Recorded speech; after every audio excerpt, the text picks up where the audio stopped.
Kasus perampasan nyawa ibu dan anak di Subang terbaru, inilah bukti kecurigaan polisi mengarah kepada saksi kunci ini. Namun sebelum lanjut mohon subscribe channel ini dulu, agar kalian tidak ketinggalan informasi setiap hari. Bagi kalian yang sudah subscribe, semoga banyak rezekinya dan sehat selalu. Kalau sudah subscribe mari kita lanjut. Kasus pembunuh ibu dan anak di Subang sepertinya makin seru. Dimunculkannya saksi-saksi yang dianggap sebagai kunci, makin terkuak lebar dalam pengungkapannya.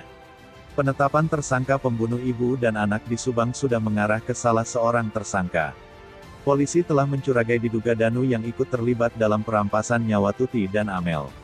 Sebelumnya, Polda Jabar melakukan pemeriksaan secara maraton terhadap dua orang saksi yang dianggap mengetahui, baik sebelum dan sesudah tragedi maut yang merenggut nyawa Tuti dan Amel. Kedua orang saksi itu adalah Mimin dan Danu.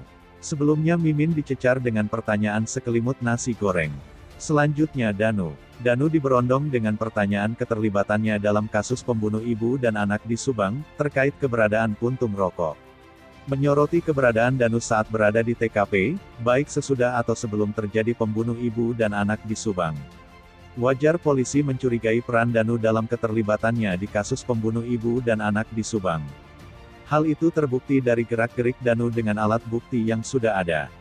Dalam satu judul yang dikutip dari Des Jabar Update tanggal 8 Desember tahun 2021, menulis judul terbongkar ternyata begini kondisi Danu saat diperiksa 2 hari di kasus pembunuhan, memberikan sinyal kasus pembunuh ibu dan anak di Subang masih harus melakukan serentetan pemeriksaan ulang terhadap Danu atas keterlibatan dirinya.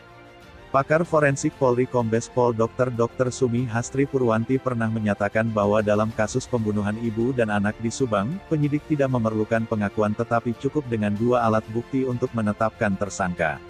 Ia juga mengungkapkan bahwa tim Indonesia Automatic Fingerprint Identification System atau Inafis Polri, menemukan banyak puntung rokok berbagai merek di TKP, puluhan DNA, dan juga sidik jari di rumah yang berlokasi di Kampung Ciseti, Kecamatan Jalan Cagak, Kabupaten Subang, Provinsi Jawa Barat tersebut.